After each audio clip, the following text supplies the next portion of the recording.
이제 우리 주님의 말씀 앞으로 나아가겠습니다. 오늘 우리에게 주시는 말씀 로마서 9장 19절부터 29절인데요. 우리 자리에서 일어나실 수 있는 분들은 함께 일어나셔서 함께 말씀을 받겠습니다. 제가 먼저 19절 봉독해 올리겠습니다. 혹 내가 내게 말하기를 그러면 하나님이 어찌하여 허물하시느냐 누가 그 뜻을 대적하느냐 하리니 이 사람아 내가 누구에게 감히 하나님께 반문하느냐 지음을 받은 물건이 지은 자에게 어찌 나를 이같이 만들었느냐 말하겠느냐. 토기장이가 진흙 한 덩이로 하나는 귀히 쓸 그릇을 하나는 천히 쓸 그릇을 만들 권한이 없느냐.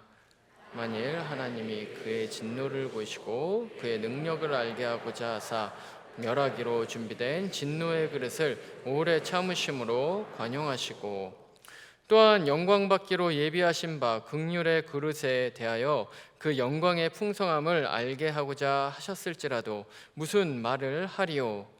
이 그릇은 우리니 곧 유대인 중에서뿐 아니라 이방인 중에서도 부르신 자니라. 호세아의 글에도 이르기를 내가 내 백성 아닌 자를 내 백성이라 사랑하지 아니한 자를 사랑한 자라 부르리라.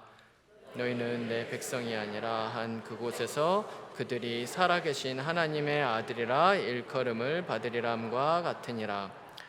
또 이사야가 이스라엘에 관하여 외치되 이스라엘 자손들의 수가 비록 바다의 모래 같을지라도 남은 자만 구원을 받으리니 주께서 땅 위에서 그 말씀을 이루고 속히 시행하시리라 하셨느니라.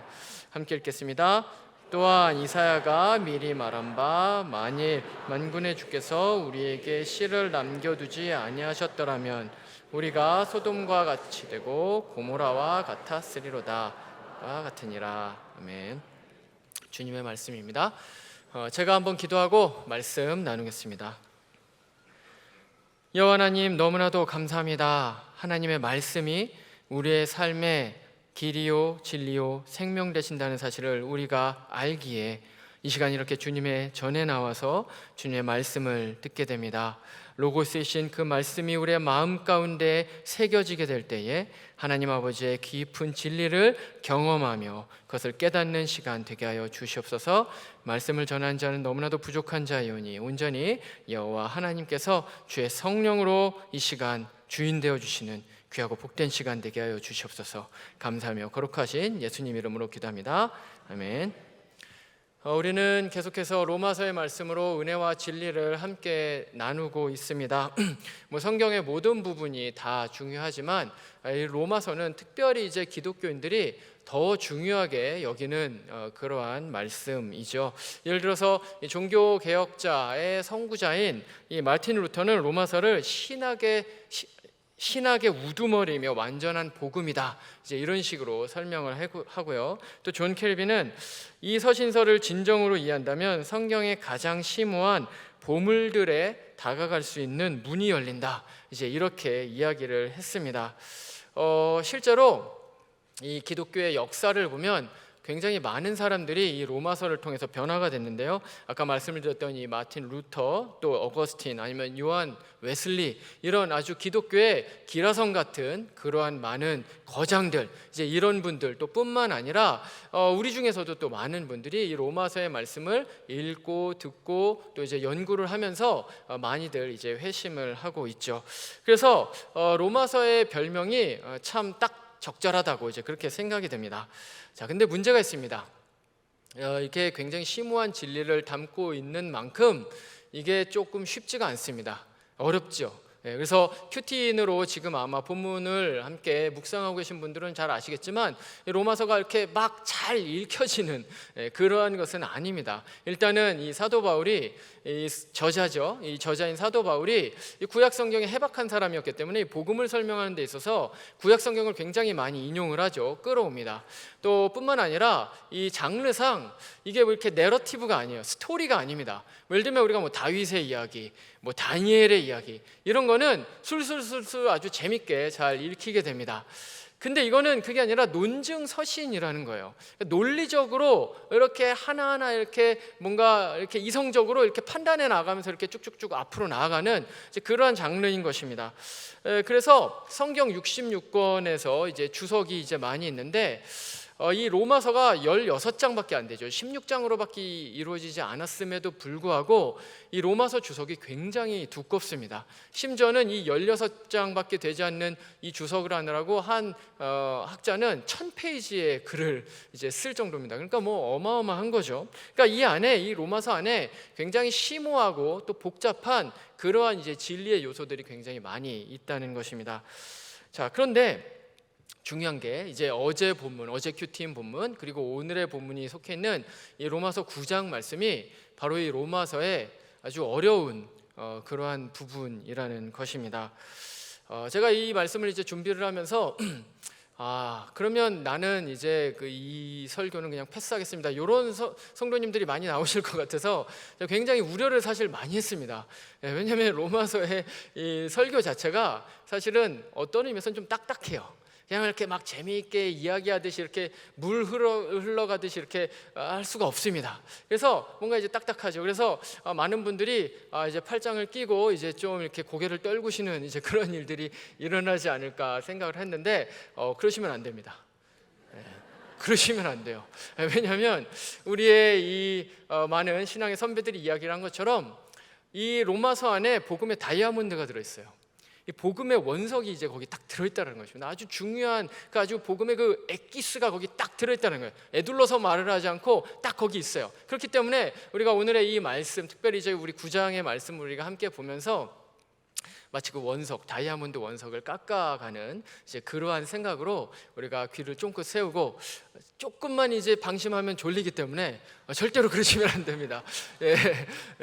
우리가 귀를 쫑긋 세우고 우리가 하면 성령님께서 우리에게 깨닫는 지혜를 주시리라 믿습니다. 우리가 이 마음을 가지고 우리가 오늘의 말씀으로 들어갈 건데요. 오늘의 말씀을 이해하기 위해서는 사실은 오늘의 말씀 앞에 있는 본문하고 이제 연결되어 있기 때문에 앞본문을 우리가 좀 이해할 필요가 있습니다. 이 앞본문인 이 9장 1절부터 18절까지의 말씀을 뭐 간단하게 요약을 해서 말씀을 드리자면 이것은 그것입니다. 이 구원이 100% 하나님께만 달려 있다. 하나님의 절대 주권 안에서 사람은 구원을 얻게 된다. 바로 이제 이 진리를 얘기를 하고 있는 것이죠. 그래서 이제 어제 큐티 하신 분들은 기억이 나실 텐데 9장 11절 말씀을 보면요, 여기서 이제 야곱과 에서에 대한 이야기를 합니다. 근데 이제 야곱과 에서를 하나님께서 말씀을 하시면서 뭐라고 말씀하십니까? 야곱과 에서가 태어나기도 전부터 내가 야곱을 사랑하고 에서를 미워했다. 이제 이렇게 말씀을 하시는 거예요. 그러니까 이것은 무엇을 의미합니까? 하나님께서 먼저 그러니까 야곱과 에서의 구원을 결정하셨다는 거예요. 선택하셨다는 거예요. 태어나기도 전이니까 뭐 이들이 태어나가지고 야곱이 뭐 착한 일을 하고 뭐 에서가 나쁜 일을 하고 그래서 하나님께서 야 너는 구원 안 돼 이렇게 하신 게 아니라는 거예요. 이미 하나님께서 영원 전부터 야곱을 사랑하시고 에서를 미워하셨다. 하나님께서 선택을 이제 하셨다라는 것입니다. 그래서 이것을 가지고 이제 구원에 대한 이야기를 하죠. 그래서 구원이 어떤 거라는 겁니까? 우리의 모든 구원은 인간의 의지나 노력이나 공로에 의해서 이루어지는 것이 아니라 철저하게 100% 0.00001%도 아니고 100% 다 하나님의 절대 주권 하에서 이루어지게 된다는 것입니다. 여기에 인간의 그런 어떤 뭐 의지나 노력이나 이런 게 들어갈 틈이 전혀 없다라는 것이죠. 자, 그런데 이제 그러면서 이제 오늘의 말씀이 이제 시작이 되는데 이제 제가 이제 지금까지 이제 말씀을 드린 이 얘기를 들으시면서 마음 가운데 좀 의문이 나시는 분도 계실 것이고 한편으로는 좀 불편해하시는 분도 이제 계시리라고 생각이 듭니다. 왜냐하면 이거 하나님께서 말씀드린 것처럼 구원을 이미 결정해 놓으신 거잖아요. 영원 전부터 작정하고 예정을 이제 해 놓으신 거잖아요. 근데 그렇게 되면 구원을 얻지 못하는 사람이 좀 억울한 면이 있지 않나? 사실 이제 이런 생각이 들 수가 있다는 것이죠.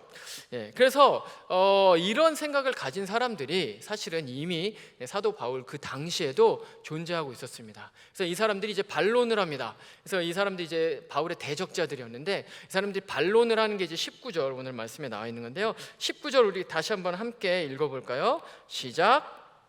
혹 내가 내게 말하기를 그러면 하나님이 어찌하여 허물하시느냐? 누가 그 뜻을 대적하느냐 하리니. 아멘. 바울은 선교 여행을 우리가 너무나도 잘 알고 있는 것처럼 열심히 다녔습니다. 그래서 선교 여행을 다니면서 복음을 열심히 전했죠. 근데 복음을 전할 때 반드시 일어나는 일이 있었는데 그게 뭐냐면 논쟁이에요. 왜냐하면 이 복음이 그 당시에 있었던 유대인들 그리고 뭐 로마인들, 헬라인들 모든 사람들 다 해서 복음이 별로 이렇게 듣기 좋은 얘기가 아니었어요. 그리고 자신들이 가지고 있는 이 세계관과 굉장히 많이 충돌되는 부분이 많이 있었습니다. 그래서 이 사람들이 이제 바울이 복음을 전할 때 뭐 어떤 사람들은 물론 뭐 잘 받아들였지만 또 많은 사람들은 이제 논쟁을 하고 반론을 하고 뭐 이제 의문을 제기하고 이제 이랬었습니다. 그래서 이 지금 말씀드린 이 19절에서 이 바울이 인용한 이 반론이 아마 바울이 선교 여행을 하면서 직접 진짜로 들었던 아마 그런 이야기를 아마 쓰지 않았나 이제 그렇게 예측을 해 봅니다. 예, 그래서 어쨌건 이제 이 얘기를 이제 하게 되는데, 요게 이제 반론이 뭐냐면 이 반론의 핵심은 이겁니다. 이게 신학적인 그런 그 단어를 웬만하면 잘 안 쓰려고 하는데 어쩔 수 없이 쓸 수밖에 없는데 이게 신학에서 이제 이중 예정이라고 이야기를 합니다. 그래서 뭐냐면 영원전에 하나님께서 구원을 이제 그걸 준비를 하실 때 영원전부터 그 구원받을 사람 선택하시고 구원받지 못할 유기할 사람, 벌어지게 될 사람을 하나님께서 선택을 하셨다라는 거예요.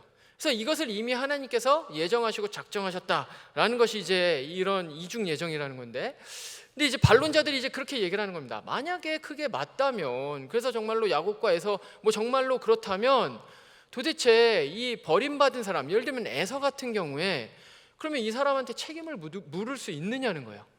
구원을 받지 못하는 것에 대해서 하나님이 이미 정하셨다고 그렇게 얘기를 했는데, 그러면 뭐 에서한테 뭐라고 야 너 뭐 잘못했어 이렇게 얘기를 할 수 있는 것이 없지 않냐, 이제 이런 식으로 이제 반론을 하고 있는 것이죠.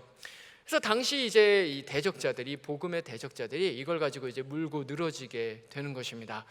그런데요, 사실은 이런 생각은 그 당시뿐만 아니라 오늘날에도 많이 이제 있습니다. 어쩌면 뭐 이 가운데도 이 예정에 대한 이야기가 되게 이렇게 마음 가운데 좀 불편한 그런 분들이 계시리라고 생각이 들고요. 실제로 굉장히 많은 사람들 그리고 신학자들이 이것에 대해서 많이 불편해하고 있습니다. 그래서 어떤 신학자는 이 부분을 주석을 하면서 이 부분은 로마서 가운데서 가장 취약한 부분이다, 가장 약한 부분이다, 이제 이런 식으로 얘기를 하기도 하고요. 그리고 심지어 어떤 사람은 지금 여기에서 바울 잘못 얘기하고 있다, 바울이 지금 틀린 말을 하고 있다, 이제 이런 식으로까지 이제 이야기를 하고 있습니다.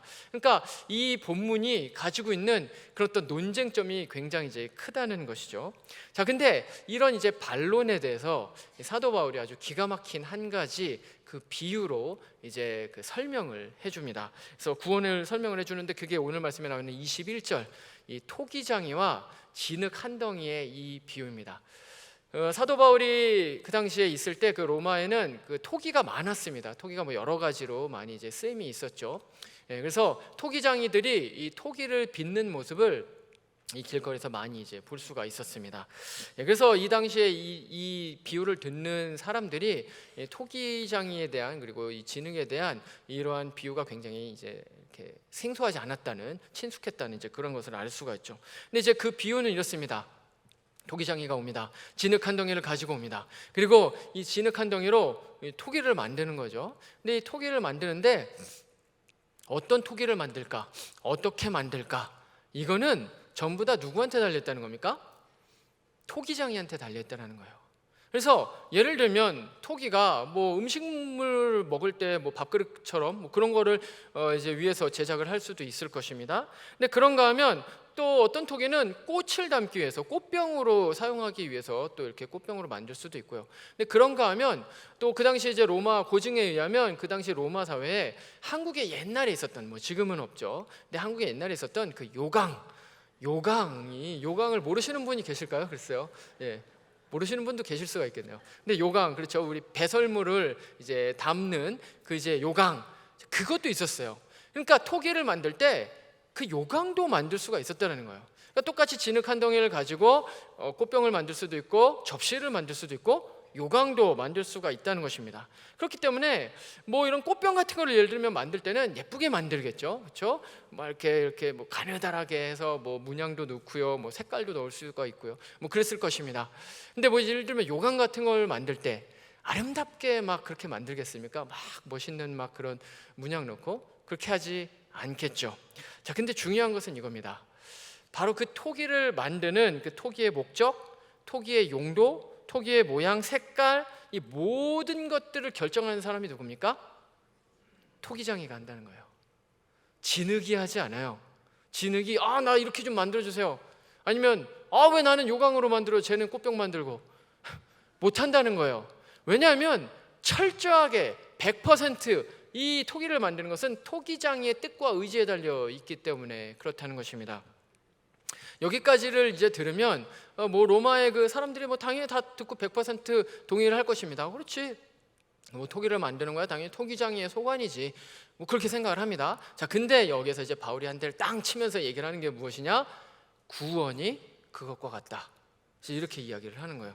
다시 말하면 하나님께서 그분의 기뻐하시는 뜻과 의지와 계획에 따라서 야곱을 사랑하시고 에서를 미워하시게 된다는 것입니다. 여기에 어떤 것도 침투할 수가 없어요. 이거는 왜냐하면 하나님의 절대적인 주권이기 때문에 이 구원에 있어서 어떤 사람의 어떤 의지나 노력이나 어떤 것도 하나님의 이 구원 사역에는 침범할 수가 없다는 것입니다. 이것은 절대적인 주권자이신 하나님의 그런 절대적인 권리라는 것이죠.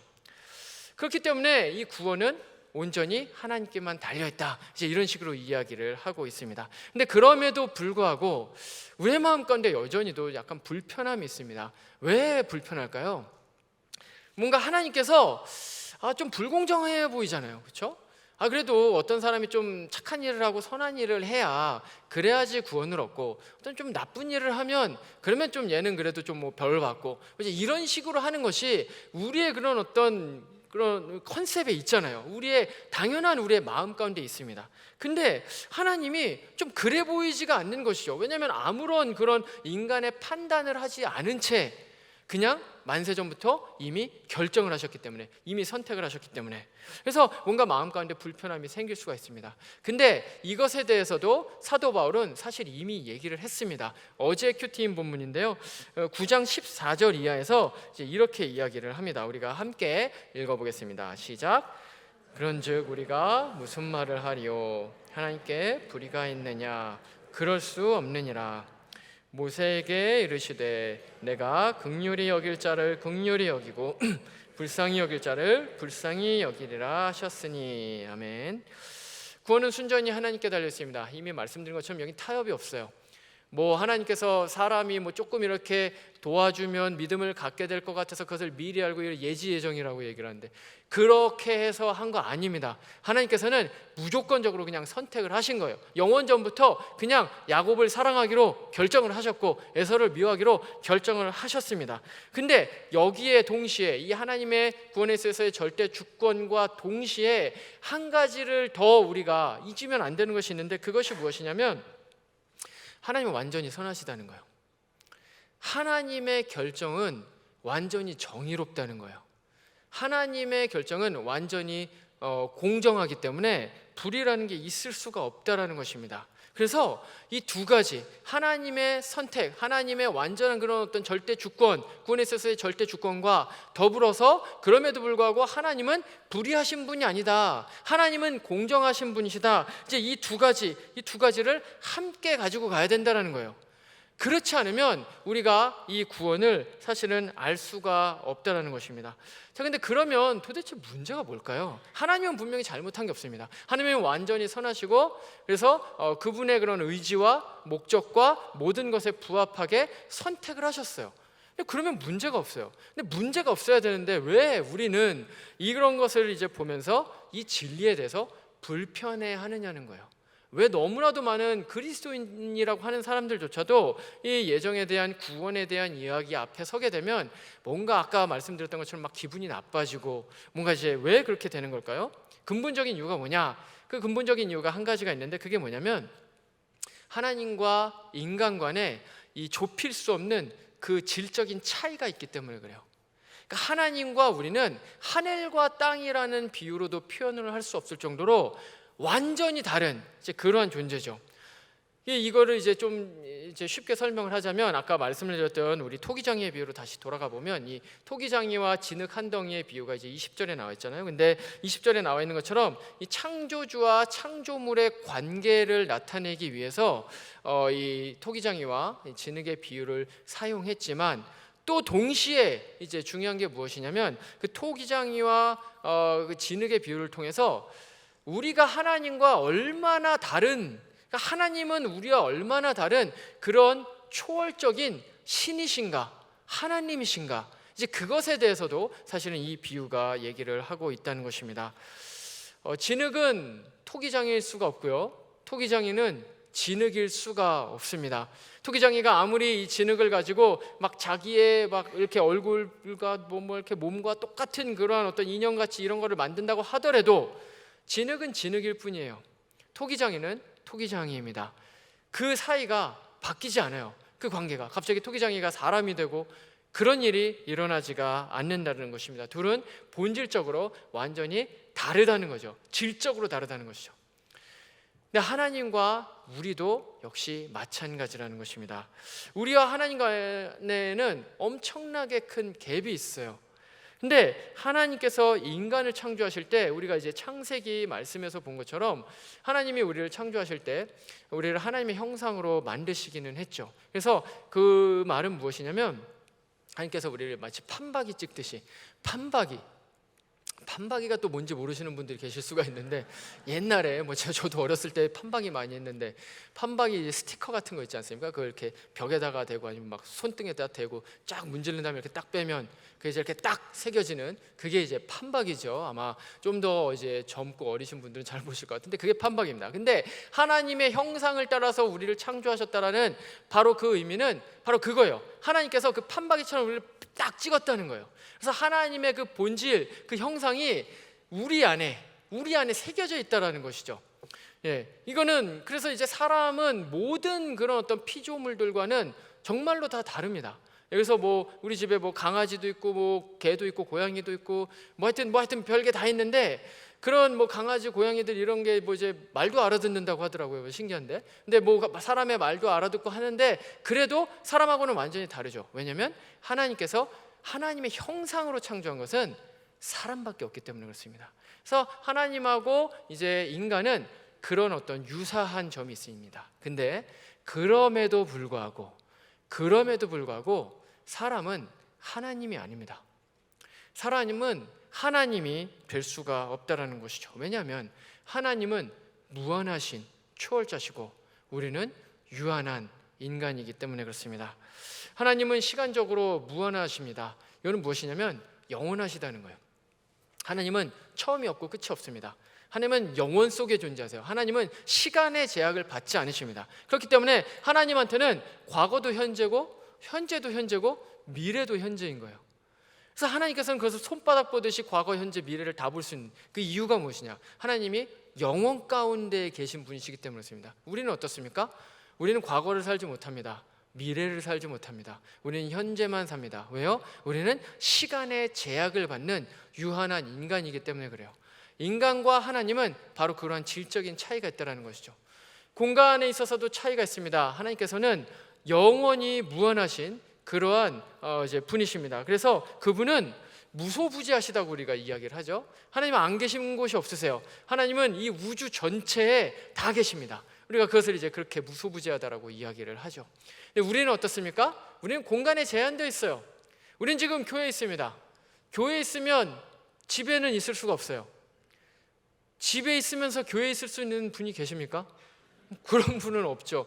물론 뭐 줌으로 보면 되죠. 뭐 이런 거 말고 우리가 피지컬리 있을 수 있는 것은 한 공간이에요. 왜냐하면 우리는 몸을 가지고 있기 때문에, 우리는 물질을 이렇게 가지고 있기 때문에 우리는 교회에 있으면 집에 있을 수가 없는 것입니다. 뭡니까? 하나님과 우리의 그런 질적인 차이가, 도저히 좁힐 수 없는 그런 질적인 차이가 있다는 것입니다. 더불어서 오늘 말씀과 더 이제 관련해서 가장 중요한 하나님과 우리의 그 질적인 차이, 그것은 무엇이냐? 바로 지혜예요. 지혜. 하나님의 지혜는 무한하십니다.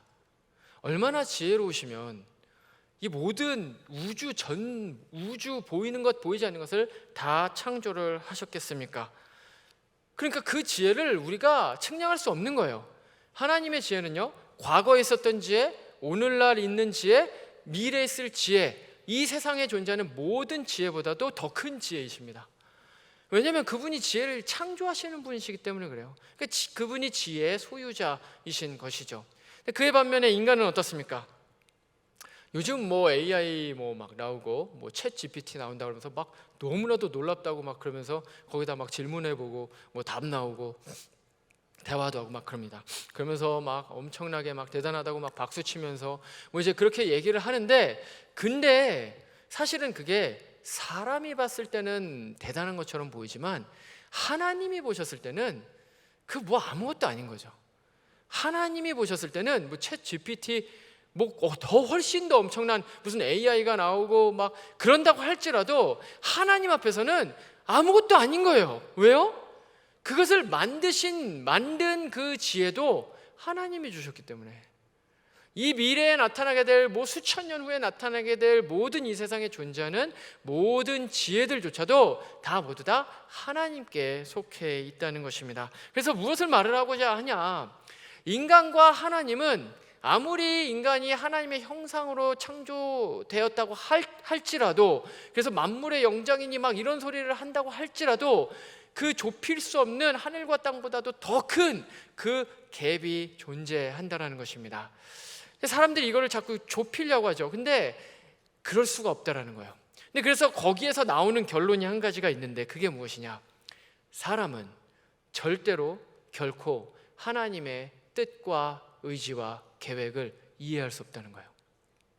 물론 어느 정도는 이해할 수 있어요. 그러나 우리가 이해할 수 있는 것은 하나님의 이 큰 커다란 계획의 아주 일부, 저 태평양의 물 한 방울 정도밖에 되지 않는 그 정도밖에 우리는 하나님을 이해하지 못합니다. 우리가 하나님에 대해서 아는 것은 사실은 그 정도밖에 되지 않는다라는 것이죠.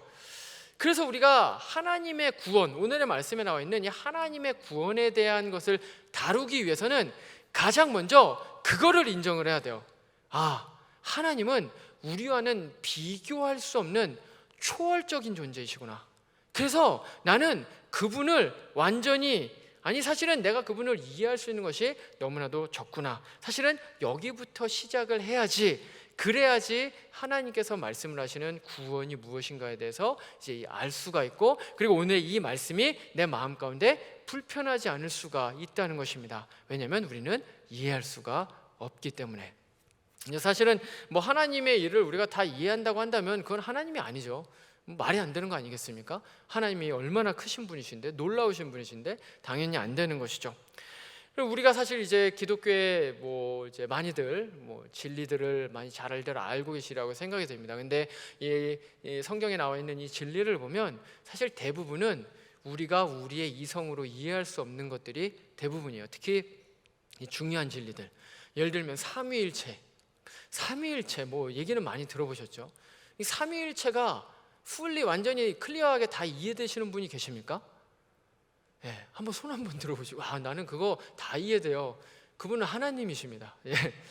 사람은 그게 안 돼요. 왜냐하면 삼위일체, 성삼위일체는 인간이 이해할 수 있는 수준의 이야기가 아니에요. 한 분 하나님이시죠. 성경이 이야기를 하고 있습니다. 하나님은 한 분이십니다. 근데 셋으로 존재하신대요. 성부, 성자, 성령. 근데 삼신이 아니에요. 삼신론이 아니에요. 한 분이세요. 근데 셋으로 존재해요. 성경에 그렇게 나와 있어요. 그래서 그럼 이걸 어떻게 이거를 설명을 해야 되냐 하다가 이제 뭐 위격, 인격 뭐 이제 이런 거를 써가지고 한 분 하나님이신데 세 인격으로 존재한다 뭐 이제 이런 식으로 얘기를 해요. 그래서 이게 도대체 뭘까? 이걸 어떻게 설명을 할 수 있을까? 2000년에 걸쳐서 정말 많은 그 신학자들이 달려들어가지고 이거에 대해서 막 비유도 하고 막 설명을 하려고 했는데 완전한 설명을 하는 사람은 아무도 없습니다. 이유는 하나예요. 인간의 이성으로 이해할 수 있는 수준이 아니기 때문에 그래요. 하나님 그 초월자가 주시는 그분의 진리이고 그분의 본체인데 그거를 주먹만한 머리에 이 두뇌에서 나오는 것을 어떻게 다 이해할 수가 있겠습니까? 말이 안 되는 것이죠. 예수 그리스도의 동정녀 탄생 말이 됩니까? 오늘날의 과학으로 이게 이해가 돼요? 남자와 동침하지 않은 여인이 어떻게 사람을 잉태할 수가 있습니까? 이 말이 되는 소리입니까? 말도 안 되는 얘기죠. 과학적으로 말도 안 되는 신화 같은 이야기입니다. 부활, 죽었다가 사람이 살아난다? 무슨 말도 안 되는, 이런 말도 안 되는 허무맹랑한, 동화에나 나올 만한 이제 그러한 이야기라고 생각이 들죠. 근데 그 중에서도 가장 이해할 수 없는 것은 성육신입니다. 성육신. 아까 말씀드렸던 것처럼 하나님과 인간은 완전히 어떻게 이렇게 같이 할 수 없을 정도로 완전히 높으신 그런 초월적인 신이세요. 근데 그 완전하신 하나님이신 그분이 인간이 돼서 내려오신 거예요. 그 무한이 유한이 된 거예요. 근데 그 무한을 버리지도 않으셨어요. 완전한 100% 하나님이세요. 근데 100% 인간이에요. 설명이 안 돼요. 이거 어떻게 이게 가능한지 설명이 안 돼요. 근데 성경에 그냥 이제 그렇게 기록이 되어 있다는 것입니다. 이것은 물이 포도주로 바뀌는 것보다 더 말도 안 되는 놀라운 일인 것이죠. 근데 이제 이런 것들이 성경에 기록되어 있어요. 무엇입니까?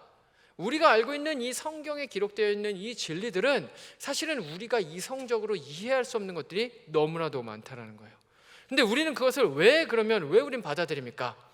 이 말씀이 하나님의 말씀이라는 사실을 우리는 믿기 때문에, 이 말씀이 우리의 그런 어떤 이성을 뛰어넘는 이야기를 하지만 그럼에도 불구하고 이것이 영원불변의 진리라는 사실을 우리는 믿음으로 하는 거예요. 믿음으로. 그래서 우리는 성육신, 부활, 예수 그리스도의 동정녀 탄생, 삼위일체 이런 것들을 믿음으로 고백을 합니다. 구원도 마찬가지라는 거예요. 구원도 마찬가지라는 거예요. 그래서 이 구원, 하나님의 일하심이지 않습니까? 우리 가운데서 일하시는 이 하나님의 일하심인데, 이것이 우리한테서 다 이해가 되지 않는다고 하더라도 우리는 이 진리를 거부하면 안 된다는 거예요. 솔직히 말이 안 되죠. 여기에서는 이 되게 모순되는 것 같은 이야기를 하죠. 왜냐하면 구원에 있어서 하나님의 아까 말씀드렸던 것처럼 절대 주권에 대한 이야기를 합니다. 이미 영원 전부터 하나님께서는 선택했어요. 구원할 사람, 구원하지 않을 사람 선택했어요. 근데 그러면 하나님께서 자유의지를 그러면 버리시냐? 아니에요. 성경에서는 자유의지를 이야기를 해요. 에서도 자기의 자유의지로 팥죽 한 그릇에 장작권 팔았어요. 자기의 자유의지예요. 근데 이 두 가지를 성경은 동시에 이야기를 하고 있다는 겁니다. 우리의 이성에서는 충돌이 나요. 어떻게 그게 가능해? 하나님이 다 정했다며. 근데 인간은 또 자유의지를 가지고 있어? 그러니까 사람들이 이해가 안 되니까 어떻게 합니까? 이거를 자기식으로 막 끌어내리는 겁니다. 야, 이거 말도 안 돼. 말도 안 되는 헛소리야, 신화야 라고 얘기를 하든지, 아니면 이거를 막 곡해가지고 왜곡해가지고 하나님의 구원을 이렇게 다르게 이제 받아들이려고 한다라는 것이죠. 근데 그렇게 하면 안 된다는 것입니다. 이 성경 말씀은 있는 그대로 우리의 진리가 되어야 한다라는 것입니다. 그래서 존 켈빈도 이 구원에 대해서 이야기를 할 때, 특히 예정론에 대해서 이야기를 할 때는 우리는 성경이 가는 데까지만 가야 된다, 이제 이렇게 경고를 해요. 왜냐하면 성경이 가는 데까지 그 이상으로 사람이 뭔가를 생각을 하려고 하면 반드시 문제가 생기게 된다는 거예요. 그래서 사실 거기로부터 이단들이 굉장히 많이 나왔어요. 왜냐하면 내가 이해가 안 되니까 내가 이해되는 수준으로 그거를 이제 생각을 해보려고 하다 보니까 사실은 비성경적인 그러한 이야기들이 이제 많이 나오게 됐다라는 것입니다. 그래서 이제 중요한 것은 무엇입니까? 우리의 그런 어떤 생각에 좀 이렇게 맞지 않는다고 하더라도, 우리의 세계관에 맞지 않는다고 하더라도, 우리의 이성에 맞지 않는다고 하더라도, 그럼에도 불구하고 하나님의 이 말씀 자체는 영원한 하나님의 진리라는 사실을 우리가 깨달아야 된다는 것이죠. 근데 이 말씀은 사실은 우리의 삶에도 동일하게 적용이 됩니다. 하나님께서는 오늘날에도 여전히 진흙과 같은 우리의 삶을 계속해서 빚어가고 계십니다. 그래서 우리의 삶이 이제 하나님께 절대적으로 이제 맡겨져 있죠. 구원뿐만 아니라 우리의 삶 전체가 다 하나님의, 이 토기장이신 하나님의 손에 이제 잡혀 있습니다. 자, 근데 참 이제 안타까운 것은 뭐냐면 우리가 삶을 살아가면서 도무지 이해할 수 없는 일들이 삶 가운데서 일어나게 된다는 것입니다. 예를 들면 특히 이 악의 문제, 고통의 문제를 우리가 생각을 해보면 하나님이 도대체 왜 그러실까? 사실 그런 의문이 드는 일들이 너무나도 많이 있습니다. 하나님께서 착하고 선하고 하나님을 너무나도 잘 섬기는 사람들을 고통 가운데 두실 때가 있습니다. 저도 이제 제가 청년 때 보면 이제 너무 좋은 그런 권사님이 계셨어요. 정말 겸손하시고 인격적이시고 정말 사람들한테 나쁜 말 한마디 못하시고 기도도 많이 하시고 정말 와, 예수님이 딱 이런 모습이었겠구나 할 만한 그런 권사님이 계셨어요. 근데 그 권사님의 삶을 보면 욥의 고난이라고 할 수 있을 만한 그러한 엄청난 고통과 고난을 겪었습니다. 그래서 제가 이제 청년 때는 뭐 워낙에 뭐 신앙도 없고 했으니까 도대체 하나님이 살아계시면 왜 저 좋으신 권사님을 저렇게 고통 가운데 하나님이 두실까? 하나님이 그렇게 선하신 분이시라면, 하나님이 그렇게 능력 있으신 분인데 도대체 왜 저 권사님은 저런 너무나도 정말 힘든 고난을 겪으실까? 왜 저렇게 겸손하시고 착하시고 신앙심이 많으신 분들이 중병에 걸릴까? 그런 생각을 이제 할 때가 굉장히 많이 있었죠.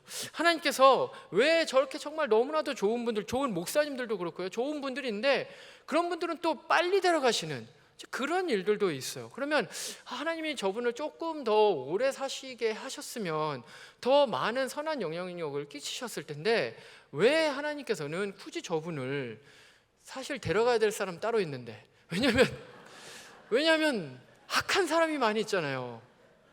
나쁜 사람 많이 있잖아요. 사기치고 다니고 남의 눈에 눈물 나게 하고, 또 그런 사람은 장수해요.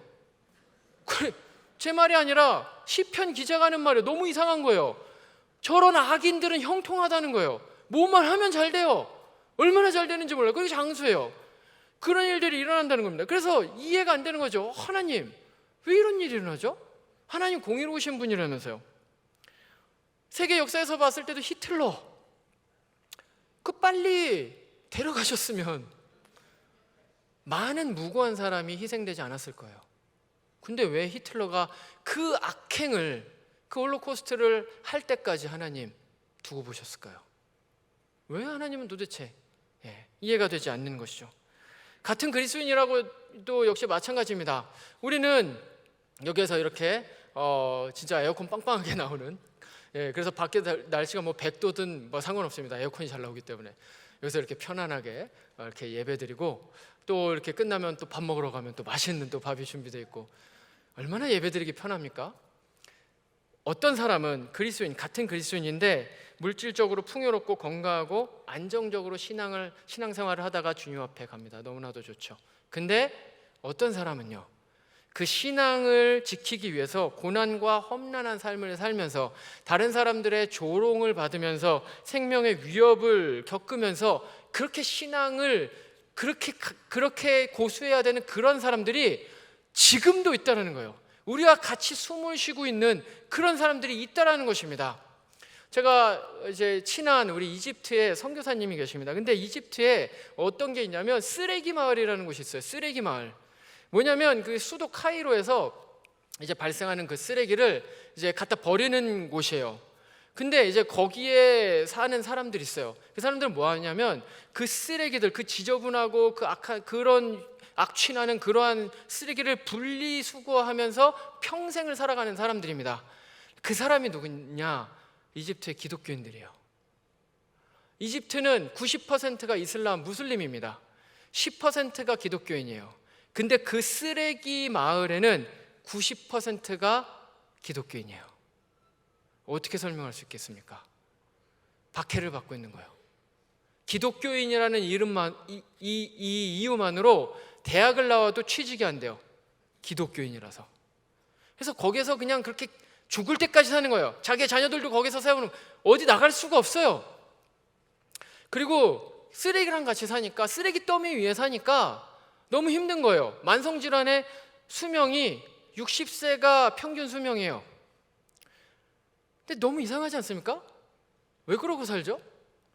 근데 그렇게 산 게 1300년이에요. 놀랍지 않습니까? 이집트에서. 이슬람에 의해서 이집트가 그렇게 정복당한 이후에 기독교인들이 지금까지 1300년 동안, 근데 그 사람들이 기독교를 버리지 않고 살고 있는 거예요. 놀랍지 않습니까? 같은 기독교인이라고 우리 말할 수 있을까요? 우리 같은 기독교인 맞습니까? 같은 예수를 믿는 사람들 맞습니까? 그 사람들에게 소망은 천국밖에 없어요. 그렇게 삶을 살아요. 무슨 세속적 성공 없어요. 무슨 뭐 좋은 차를 타고 없어요. 그냥 오늘 하루 예수를 잘 믿고 잘 살고 그게 그 사람들의 소망이요. 그리고 끝나면 이 생이 닿으면 천국에 올라가는, 그게 그분들의 유일한 소망이라는 것입니다. 왜 그러고 살죠? 왜 그러고 삽니까? 더 중요한 거는 하나님은 왜 그들을 그렇게 박해받도록 놔두시죠? 1300년 동안이나? 왜? 하나님은 도대체 어디서 뭐를 하고 계신 겁니까? 하나님 능력이 없습니까? 이해가 안 돼요. 근데요, 우리의 삶은 보면요, 이와 같이 이해가 안 되는 뭔가 부조리한 것들, 뭔가 역설적인 이런 것들로 가득 차 있습니다. 하지만 그럼에도 불구하고 우리가 잊어서는 안 되는 그 믿음이 있는데요, 그 믿음이 무엇이냐면, 하나님께서는 지금 우리 여기서 살고 있는 우리, 어쩌면 지금 시험 받고 힘들어하고 있는 우리, 그리고 그 이집트에 살고 있는 그 쓰레기 마을에서 정말 쓰레기를 분리수거하면서 평생을 살아가고 있는 그 모든 사람들, 이 모든 사람들을 하나님께서는 지금 토기장이가 되셔서 만지고 계시다는 거예요. 이거에 대해서는 우리가 결코 타협함이 없다는 것입니다. 하나님은 우리를 빚으시고 계세요. 그분은 실수하지 않으세요. 그분은 실패하지 않으세요. 그분은 능력이 없지 않으세요. 그분은 모든 것을 다 하실 수 있어요. 하시려고 하신다면 지금 이집트에 있는 그 쓰레기 마을에 있는 사람들 다 구원하실 수 있어요. 다, 모든 일들을 다 하실 수 있어요. 그러나 하나님께서는 그분의 뜻과 의지와 계획이 있으시다라는 거예요. 그 일들을 통해서 하나님께서 하시고자 하시는 일이 있다는 거예요. 다만 우리는 이해할 수 없다는 거죠. 블랙박스인 거예요. 우리는 이해할 수 없어요. 그러나 하나님은 그 모든 계획을 갖고 계시다는 것입니다. 저는 이것을 이제 저의 삶 가운데서 경험을 한 적이 있는데, 저는 이제 삶을 살아오면서 이제 굉장히 아주 힘든 그런 이슈를 한 두세 번 정도 이제 경험을 했었습니다. 근데 그럴 때마다 제가 하나님을 막 붙들고 기도를 했어요. 어린 시절부터 붙들고 기도해서, 하나님 이거는 넘겨주세요. 이거는 정말 제발 부탁입니다. 이거 제발 제 기도를 들어주세요. 근데 공교롭게도 그럴 때마다 안 들어주셨어요. 그럴 때마다 제발 일어나지 않았으면 좋겠는 일이 일어났어요. 하나님 왜 그러실까? 근데 그게 몇 년이 지나고 몇십 년이 지나서 돌아서 생각을 해보니까 알겠는 거예요. 아, 왜 그 일이 일어나야만 했는가? 결과를 보고 아는 거죠. 우리는 하나님의 등을 보고 안다고. 모세가 이제 그렇잖아요. 하나님한테 하나님 보여주세요. 하나님이 누구십니까? 보여주세요. 그랬더니 내가 지나가면 내 등을 봐야 된다. 이제 그거예요. 그거. 우리는 유한한 존재이기 때문에, 우리는 지혜가 없는 존재이기 때문에 우리에게 이해할 수 없는 일들이 막 계속해서 일어나요. 근데 지나고 나면 이제 그것이 이해가 되는 것이죠. 그러면 거기에서 이제 우리의 확신과 믿음이 생겨나게 됩니다. 아, 우리가 이해할 수 없어도 하나님은 우리의 삶에 개입하고 계시구나. 아, 내가 고통과 힘들고 어려운 상황 가운데 있어도 하나님은 나를 토기장이가 되셔서 여전히도 빚어가고 계시구나. 그걸 거기서 이제 확신을 갖게 되는 것입니다. 근데 그러면 확신을 갖게 되면 이제는 이해되지 않는 일이 일어나도, 그게 고통이라고 할지라도, 힘든 일이라고 할지라도 그것을 이제 묵묵히 받아들이게 되는 것이죠. 이것이 바로 무엇인가? 바로 신앙이 성장하는 길이라는 것입니다. 그래서 저도 이제 그러한 것을 통해서 삶의 태도가 바뀌게 됐어요. 삶의 태도가 원래는 이렇습니다. 하나님, 저도 진흙이잖아요. 근데 쟤도 진흙인데 쟤는 어떻게 저렇게 다이아몬드, 금수저 막 입에 물고 태어나가지고 저렇게 하는 일마다 모든 게 다 잘 되고 저렇게 마치 진흙으로 꽃병 만들어 놓은 것처럼 너무나도 아름다운 저런 삶을 사는데, 나는 왜 이렇게 요강같이 이렇게 뭔가 이렇게 더럽고 추잡하고 막, 왜 나는 이렇게 삶을 살아야 되죠? 같은 그리스도인이라면서요. 아니, 내가 쟤보다 더 믿음 좋은 것 같은데요? 내가 쟤보다 오히려, 그런 마음이 있었다는 거죠. 근데 이제 그것이 이제 신앙의 연륜이 쌓이게 되면서 어떤 일이 일어납니까? 바뀌게 되는 거예요. 진흙과 같은 내 인생을 그저 사용해 주시는 것만으로도 감사합니다. 이게 나오게 되는 것이죠. 이것이 바로 우리가 하나님에 대한 신뢰가 쌓일 때 일어나게 되는 일이라는 것입니다. 천국의 꽃병이 되는 것이 천국의 요강이 되는 것이 지옥의 꽃병이 되는 것보다 훨씬 낫습니다. 하나님께서 우리를 어떤 식으로 지어가시든지 내가 원하는 방식이 아니어도, 내가 원하는 모습이 아니어도 상관이 없다라는 것이죠. 왜냐하면 하나님께서는 우리를 여전히 토기장이가 되어서 지어가시고 계시고, 그분께서 가장 기뻐하시는 모습이 됐을 때 우리는 주 안에서 가장 큰 축복을 누릴 수 있게 되기 때문에 그렇습니다. 이 축복이 우리 모든 성도님들의 마음 가운데 가득하기를 말씀으로 축원을 드립니다. 기도하시겠습니다. 여호와 하나님 아버지, 감사합니다. 오늘의 이 말씀을 통해서 우리가 또 주님 앞에 나왔습니다. 주님, 그렇습니다. 구원, 우리가 이해할 수 없는 수준의 이야기입니다. 왜 하나님께서 예정하셨는지, 어떤 방법으로 선택하셨는지 우리는 모릅니다. 하지만 우리는 믿습니다. 왜냐하면 성경이 말을 하고 있기 때문에 그렇습니다. 근데 그 성경이 또 한 가지 말하는 것, 토기장이께서 진흙과 같이 연약하고 부족한 우리를 여전히도 빚어가고 계신다는 것, 우리 삶을 끝까지 붙드신다는 것, 그래서 하나님의 가장 귀하고 거룩한 그러한 존재로 만들어 가신다는 것, 우리는 이 성경의 이 말씀을, 진리를 그대로 믿습니다. 우리 성도님들 가운데 혹시 이 확신이 마음 가운데 없으신 분이 계시다면, 그 영원불변한 절대주권자이신 그 여호와 하나님, 우리를 너무나도 사랑하여 주셔서 그 아들까지 내어주신 그 하나님을 믿는 확신 가운데 살아갈 수 있도록 함께하여 주시옵소서. 예수님의 이름으로 기도합니다. 아멘. 이제 귀한 말씀 생각하면서 주의 살과 피를 먹고 마시는 그런 시간을 갖겠습니다. 우리 분장 위원들 앞으로 나오셔서 준비해 주시면 고맙겠습니다. 우리 주님께서는 우리가 모일 때마다 이를 행하여, 이 성만찬을 행하여 그리스도를 기념하라고 하셨습니다. 오늘 이 귀한 성만찬을 통해서 주님의 구원과 사랑을 체험하는 그러한 복된 시간이 되길 소망합니다. 우리 주님께서 찢기신 그 살, 그 피를 먹고 마실 때 무엇보다도 치유와 회복을 경험하는 그러한 복된 은혜가 있기를 바랍니다.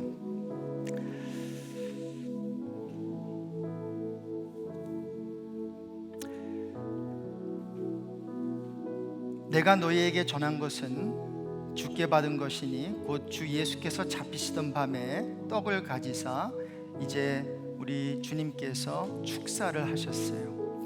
여러분, 2000년 전에 우리 주님께서 돌아가신 그 사건은 상징적인 사건이 아니라 진짜 있었던 사건이에요. 그런데 그 찢기신 몸과 그 흘리신 피를 우리에게 설명해 주시기 위해서 떡과 잔을 가지시고 보여주신 거죠.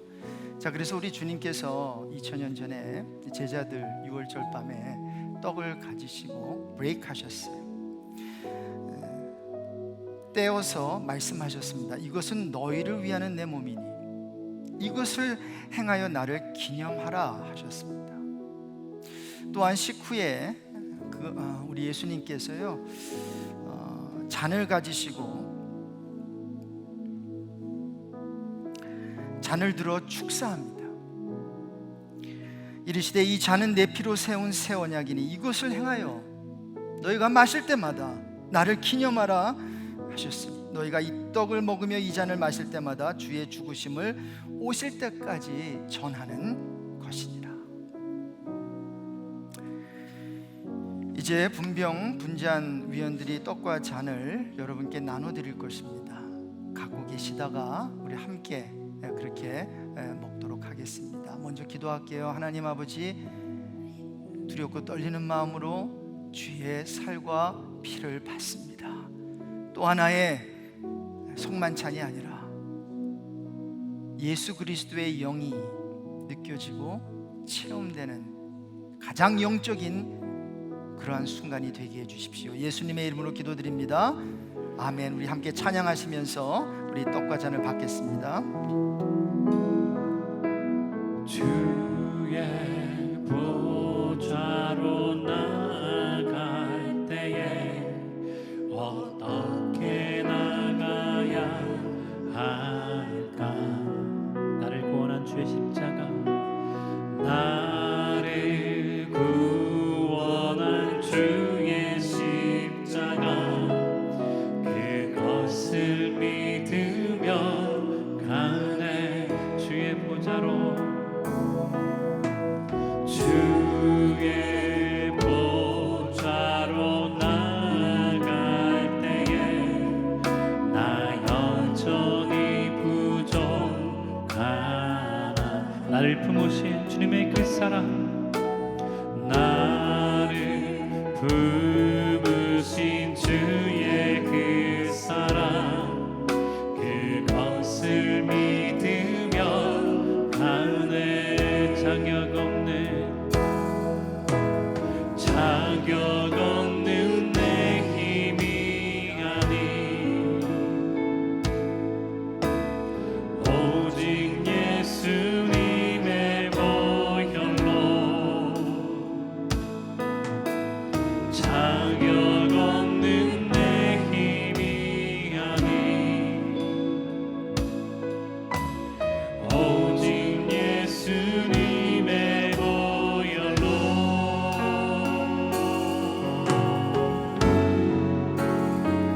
십자가의 보혈 완전하신 사랑 힘이보다 강미한 십자가의 보혈 완전하신 사랑 힘입어 예배 십자가의 보혈로 십자가의 보혈 완전하신 사랑 주님의 사랑을 힘입어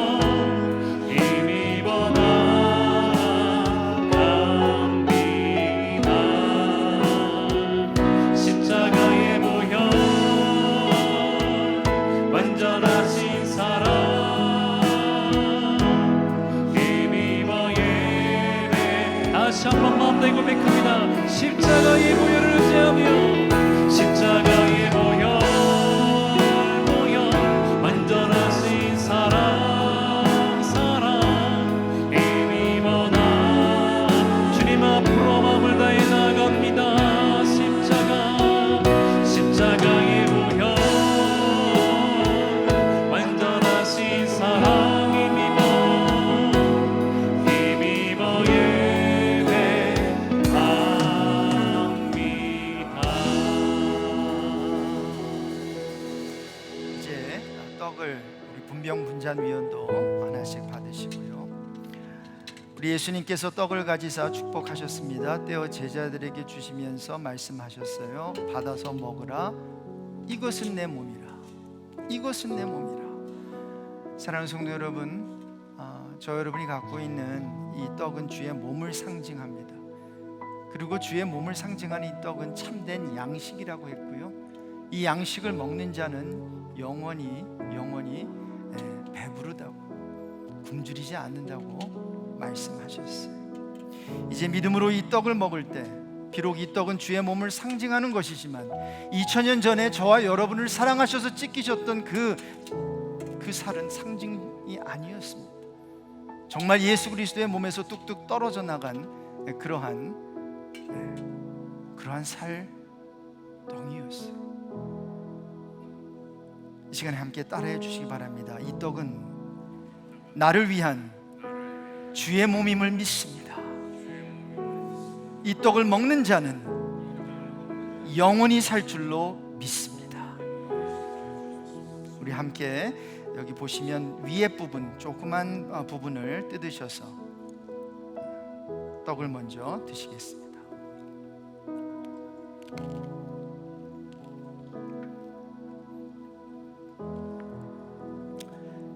또 잔을 가지사 감사 기도하시고 그들에게 주시며 이르시되 너희가 다 이것을 마시라. 이것은 죄사함을 얻게 하려고 많은 사람을 위하여 흘리는 바 나의 피 곧 언약의 피니라. 여러분 기억하십시오. 이 컵은 죄사함을 얻게 하시려고 우리를 위해 흘리신 주님의 귀한 피를 상징해요. 하지만 말씀드린 대로 2000년 전에 우리 주님께서 흘리셨던 피는 절대로 상징이 아니었잖아요. 그 뜨거운 피가 옆구리의 창을 찔리시면서 그 몸속에서 흘러나온 그 뜨거운 피, 보혈의 피, 그 능력의 피였다고요.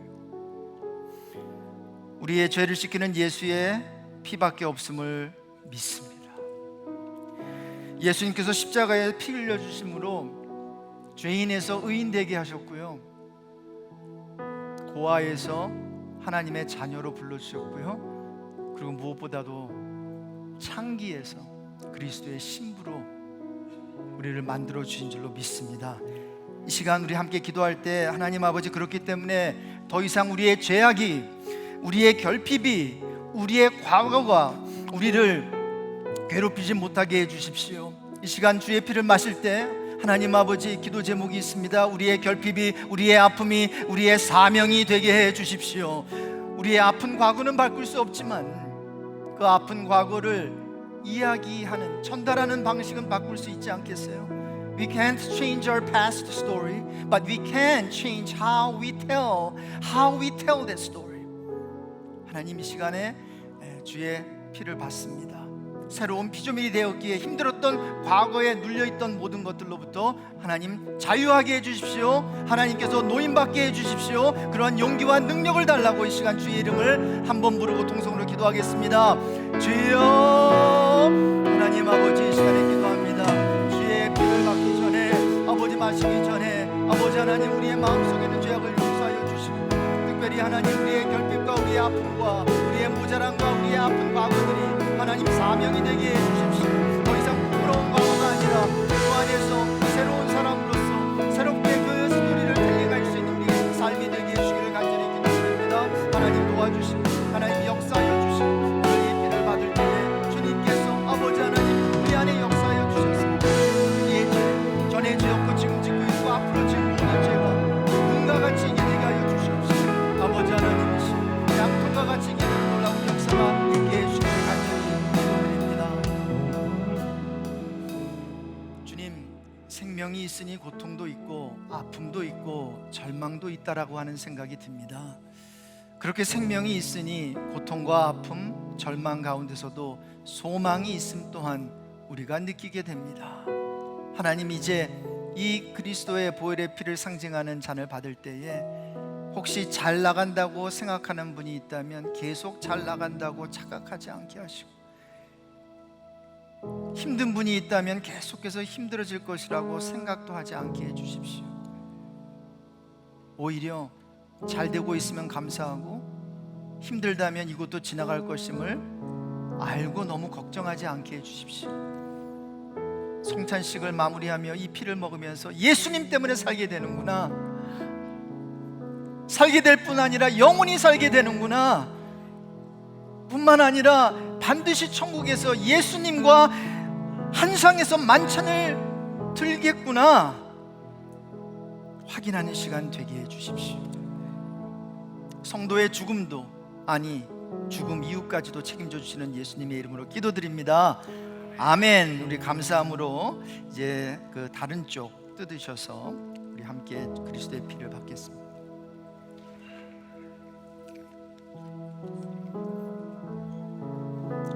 네, 이제 우리 감사의 마음으로 우리 함께 자리에서 일어나셔서 결단 찬양을 하나님께 부르겠습니다. 주님만이 나의 산 소망 되십니다. 이 기름 마음으로 고백합니다. 주와 나 사이, 주와 나 사이 깊은 골짜기, 오르지 못한 저 높은 산, 절망 속에서 주께 돌이켜 주의 이름 불러보내. 어둠을 뚫고 주의 사랑이 내 영혼을 밝히시네. 십자가에서 다 이루셨네. 주 예수 내 산 소망. 그 크신 자비 누가 달리, 그 크신 자비 누가 달리, 한없는 은혜 가는 못해. 영광의 주님 이 땅 내려 나의 죄와 짐지셔. 우리 선포 고백합시다. 십자가로 난 용서받았네. 나는 주님께 속했네. 아름다우신 나의 구원자 주 예수 내 산 소망. 할렐루야 할렐루야. 자유 주신 주 찬양. 할렐루야. 죽음은 이미 이뤘네. 모든 사슬 끊으신 나의 구원의 이름 주 예수. 다시 한번 믿음으로 선포합니다. 할렐루야 할렐루야. 자유 주신 주 찬양. 할렐루야. 죽음은 이미 이뤘. 아멘. 나의 사슬 끊으신 나의 구원의 이름 주 예수 내 산 소망. 약속하셨던 그날 아침에 묻혔던 몸이 부활했네. 침묵을 깨고 사자가 울듯 나의 죄를 대속하셔. 다시 한번 고백합니다. 약속하셨던 그날 아침에 묻혔던 몸이 부활했네. 침묵을 깨고 사자가 울듯 사망 권세 깨뜨리셨네. 주 예수 승리하셨네. 오 할렐루야. 자유 주신 주 찬양. 할렐루야. 죽음은 이미 이뤘네. 모든 사슬 끊으신 나의 구원의 이름 주 예수 내 산. 함께 영어로 고백합니다. 할렐루야 할렐루야. Praise the one who set me free. 할렐루야. Death has lost its grip on me. You have broken every chain. There's salvation in your name, Jesus Christ, my living hope. 할렐루야 할렐루야. 자유 주신 주 찬양. 할렐루야. 죽음은 이미 이뤘네. 모든 사슬 끊으신 나의 구원의 이름 주 예수 내 산 소망. 주 예수 내 산 소망. 주 하나님 내 산 소망. 아멘, 아멘, 할렐루야, 아멘. 주님 홀로 영광 받아 주십시오. 하나님, 오늘도 끝이 보이지 않는 고통 중에 있는 지체들이 분명히 있을 것입니다.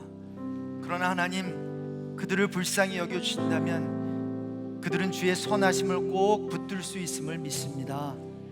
약을 먹어도 효력이 없는 분들이 있을 거예요. 음식을 먹는 것도 버거워하는 우리 환우들 우리 주위에 있습니다.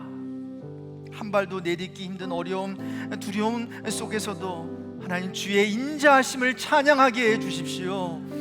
그들이 건강할 때도 주님 사랑하셨지요. 하지만 아플 때 더 많이 사랑해 주시는 줄로 믿습니다. 하나님의 사랑은 변하지 않을 줄로 믿습니다. 그 선하심과 인자하심을 결단코 거두지 않으시겠다는, 사랑하되 끝까지 사랑하시겠다는 주님의 약속을 신뢰하는 성도들 다 되게 해 주십시오. 우리의 물질을 주님 기뻐 받아 주십시오. 이제는 우리의 토기장이 되셔서 진흙 같은 우리를 새롭게 빚으시는 하나님 아버지의 사랑과 깨진 질그릇 안에 참된 보화가 되어주시는 예수 그리스도의 은혜와 힘으로 능으로 안 되는 것을 오직 여호와의 신으로 가능케 하시는 성령의 함께 하심, 교통케 하심이 모든 약함 속에서도 토기장이 되신 하나님 손에서 죽어도 살아도 보아 되신 예수님만을 높이며 존귀케 하는 삶을 살길 소망하며 돌아가는 성도들 위해, 약함 속에서도 강함 주시는 주를 바라보는 환우들 위해, 선교사들 위해 지금부터 영원까지 항상 함께 있을지어다. 아멘.